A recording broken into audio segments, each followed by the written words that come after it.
প্রত্যেকটা ইলেকশনে শিবির যেতে আর ছাত্রদল হেরে যাচ্ছে। ছাত্রদের লজ্জা হয় না? তারা তো ছাত্রলীগের বিরুদ্ধে লিখেছিল, এখন কেমন লাগে? এরপরে তো ছাত্রদলকে আর বিএনপিকে তো এখন ওই শিবির আর জামাতের কাছে ধর্ণা দিতে হবে, এই অবস্থায় তারা নামছে এখন। আগে ওরা ধর্ণা দিত, 20টা সিট নিত, আর এখন এরা ধর্ণা দিয়ে 20টা সিট নেবে। এটাই হবে তাদের বাকি। বেইমানি যারা করে তাদের এরকমই শাস্তি হয়। আর এই যুদ্ধাপরাধীরা আজকে তারা ফাঁকা মাঠ পেয়ে আর ভোট চুরি করে জিতে যাচ্ছে সব জায়গায়। এই জেতা না, তাদের অপকর্মের কথা মানুষ কোনোদিন ভুলবে না। ওই মা বোনের ইজ্জত লোটার কথা কোনোদিন ভুলবে না, বুদ্ধিজীবী হত্যার কথা কোনোদিন ভুলবে না, 30 লক্ষ শহীদের রক্তের কথা কোনোদিন ভুলবে না। সাময়িক একটা আঘাত এসেছে, আমরা এখান থেকে অবশ্যই উত্তরণ ঘটাবো।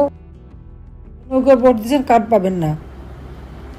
আমি ইউনুসকে জিজ্ঞেস করি, টাকা কি তার বাপের টাকা, বা যে এই কার্ড বন্ধ করছে তাদের টাকা? এ টাকা তো জনগণের ট্যাক্সের টাকা। ইউনুস তো ট্যাক্স বাকি দেয়। ইউনুস তো বলতে পারবে না যে এই টাকায় তার অংশীদারিত্ব আছে। 666 কোটি টাকা ট্যাক্স বাকির মামলা হয়েছে তার বিরুদ্ধে।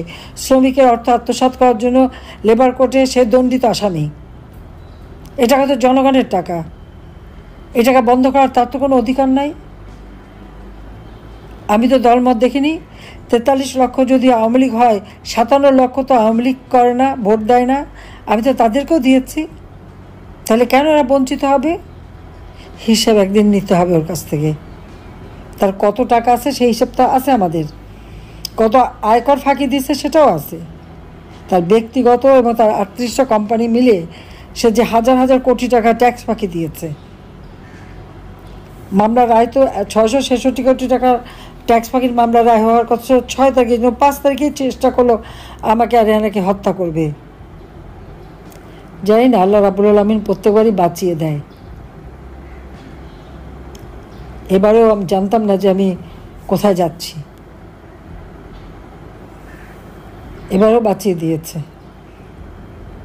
বেঁচে যখন আছি, বাংলাদেশে তো ফিরবো অবশ্যই, এবং সেদিন বেশি দূরে না।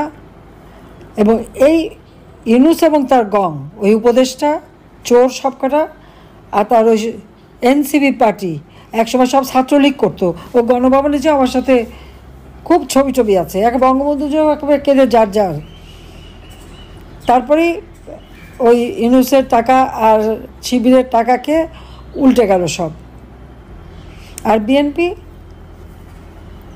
জামাত শিবির যখন সব জায়গা দখলে ব্যস্ত, প্রত্যেকটা ইউনিভার্সিটি, শিক্ষা প্রতিষ্ঠান সব জায়গায় তাদের লোক বসাতে ব্যস্ত, আর বিএনপির লোকেরা তখন লুটপাটে ব্যস্ত। আওয়ামী লীগ শেষ করে দেবে, খুন করে শেষ করবে আর লুটপাট করবে। নারী ধর্ষণ, শিশু নির্যাতন, হাত কাটা, পা কাটা, রক কাটা, এই শিবিরের হাতে আমাদের কত নেতাকর্মী মারা গেছে।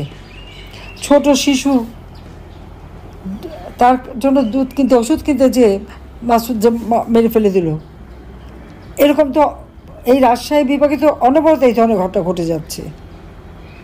আমরা তো কোনোদিন রিভার্স দিতে যাইনি, আমরা বিচার করেছি, কিন্তু তার ফলাফলটা কি? আজকে যারা গুম খুনের কথা বলে, কত আওয়ামী লীগ নেতাকর্মী গুম হয়েছে কেউ বলতে পারবে? নদীতে লাশ ভেসে যায়, কার লাশ সেটাও তো কেউ জানে না। অথচ আমাদের অগণিত আওয়ামী লীগ কর্মী নেতাকর্মীদের খবর নেই। পুলিশ হত্যা করে ফেলে গুম করে দিয়েছে, আজ যারা হত্যা করে গুম করেছে। আজকে পুলিশের একেবারে পুলিশকে ধ্বংস করেছে। এখন সেটা আমাদের সশস্ত্র বাহিনী, এই সশস্ত্র বাহিনীকে ধ্বংস করতে বসেছে ইউনুস।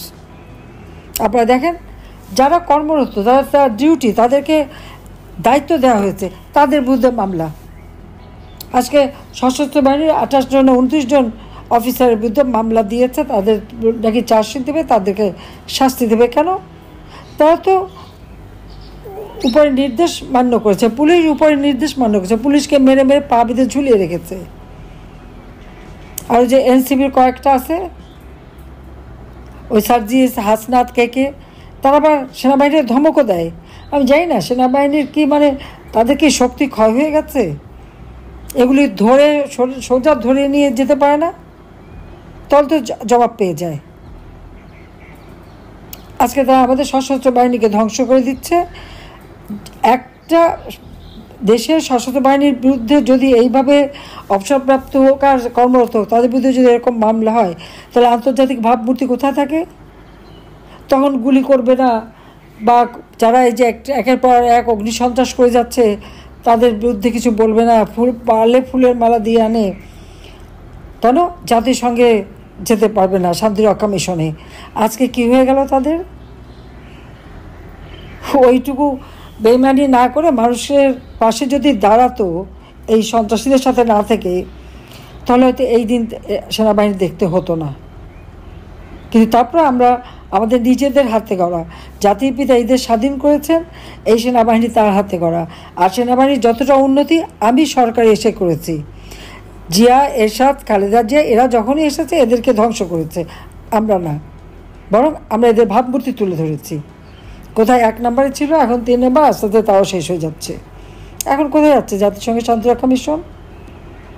ইউনুস পাঠাবে, রোহিঙ্গাদের ফেরত পাঠাবে, বড় গলা বলছে। পাঠাতে পেরেছে একজনও না, আরও নতুন করে এসছে। তো এই অবস্থায় একটা দেশ চলতে পারে না। আজকে মানুষের ঘরে খাবার নেই, চালের দাম এখন শহরে নাকি সস্তা চাল পাওয়াই যায় না, তো মানুষ খাবেটা কি? মাথাপিছু আয় কমে গেছে।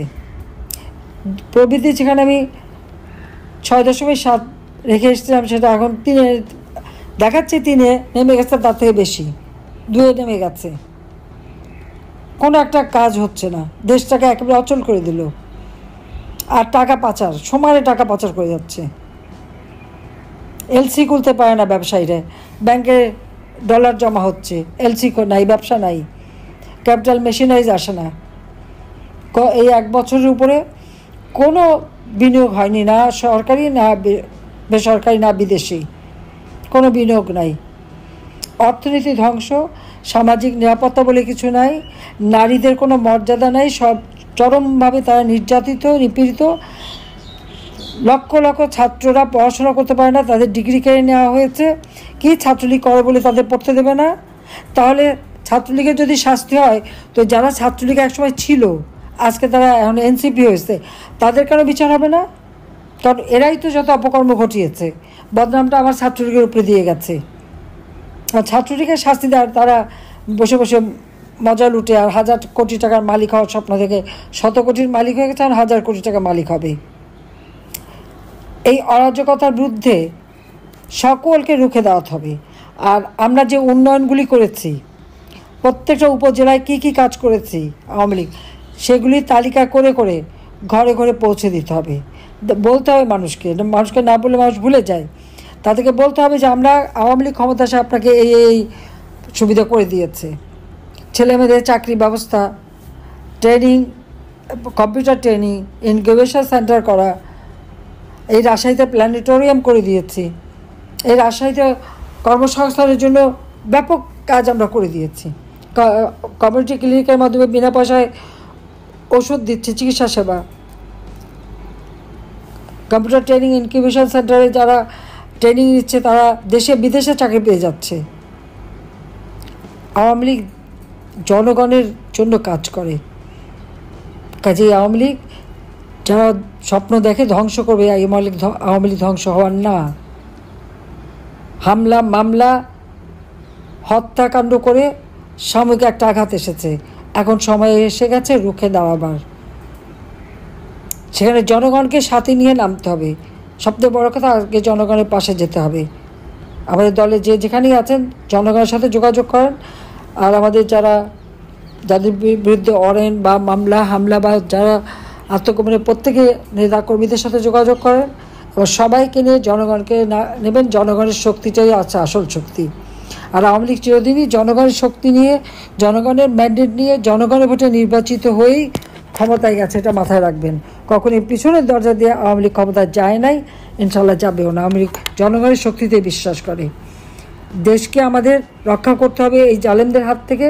সুদখোর, আয়কর ফাঁকি, মানবতা লঙ্ঘনকারী, ফ্যাসিস্ট, জঙ্গি ইউনূসের হাত থেকে দেশকে রক্ষা করার জন্য প্রত্যেকে ঐক্যবদ্ধ হতে হবে এবং এক হয়ে কাজ করতে হবে। এবার যার যা কিছু আছে সেই নিয়েই প্রস্তুত হতে হবে। আর ওই মব ভায়োলেন্স করবে আর বসে বসে মার খাবেন তা হবে না, নিজেদেরও প্রস্তুতি থাকতে হবে। তারপর দেখা যাবে কে কত ধানে কত চাল। কাজে সবাই সেইভাবে নিজেদেরকে শক্তিশালী করেন। আমি তো আছি আপনাদের পাশে, যখন যা লাগবে আমরা দেখব। যারা আহত নিহত, ঘরবাড়ি পোড়া, অবশ্যই আমি যখনই সুযোগ পাবো তাদের সবাইকে সকলের জন্য ব্যবস্থা করে দেবো। যে ছাত্ররা আজকে পড়াশোনা করতে পারছে না, তারা যদি ভবিষ্যতে পড়াশোনা করতে পারে সেই ব্যবস্থা করব। আমি অনেকের সাথে আমার কথা হয়, আমি কথা বলি, আর দেখো আমাদের জীবনে এমন হয়েছে, আব্বা জেলে চলে গেছে, স্কুলে যাওয়া বন্ধ হয়ে গেছে, 1 বছর গেল, আবার জেলে, আবার বন্ধ, আবার 1 বছর গেল। এইভাবে কিন্তু আমরা ধাক্কা খেয়ে খেয়েই পড়াশোনা করে উঠে এসেছি। কাজে লেখাপড়ার কোনো বয়স থাকে না। ডিগ্রি কেড়ে নিলে বিদ্যা কেড়ে নিতে পারে না। ওই শেখ ফজলুল হক মনি, আসমত আলী শিকদার, তাদেরও ডিগ্রি কেড়ে নিয়েছিল আইয়ুব খান, মোনায়েম খান, কিন্তু তাদের শিক্ষা তো কাটতে পারেনি, বিদ্যা তো কাটতে পারেনি, তারা আবার পড়াশোনা করে ডিগ্রি নিয়েছে। আমাদের ছাত্ররা যারা, তারাও আবার পাবে। আজকে প্রত্যেকটা ইলেকশনে শিবির যেতে আর ছাত্রদল হেরে যাচ্ছে, ছাত্রদের লজ্জা হয় না? তারা তো ছাত্রলীগের বিরুদ্ধে লিখেছিল, এখন কেমন লাগে? এরপরে তো ছাত্রদলকে আর বিএনপিকে তো এখন ওই শিবির আর জামাতের কাছে ধর্ণা দিতে হবে, এই অবস্থায় তারা নামছে এখন। আগে ওরা ধর্ণা দিত, 20টা সিট নিত, আর এখন এরা ধর্ণা দিয়ে 20টা সিট নেবে। এটাই হবে তাদের বাকি। বেইমানি যারা করে তাদের এরকমই শাস্তি হয়। আর এই যুদ্ধাপরাধীরা আজকে তারা ফাঁকা মাঠ পেয়ে আর ভোট চুরি করে জিতে যাচ্ছে সব জায়গায়। এই জেতা না, তাদের অপকর্মের কথা মানুষ কোনোদিন ভুলবে না। ওই মা বোনের ইজ্জত লোটার কথাও কোনোদিন ভুলবে না, বুদ্ধিজীবী হত্যার কথা কোনোদিন ভুলবে না, 30 লক্ষ শহীদের রক্তের কথা কোনোদিন ভুলবে না। সাময়িক একটা আঘাত এসেছে, আমরা এখান থেকে অবশ্যই উত্তরণ ঘটাবো, দেশকে আবার আমরা এগিয়ে নিয়ে যাব, উন্নত সমৃদ্ধ সোনার বাংলাদেশ ইনশাল্লাহ গড়ব। সবাই ভালো থাকেন, সুস্থ থাকেন। জয় বাংলা, জয় বঙ্গবন্ধু, বাংলাদেশ চিরজীবী হোক। খোদা হাফেজ।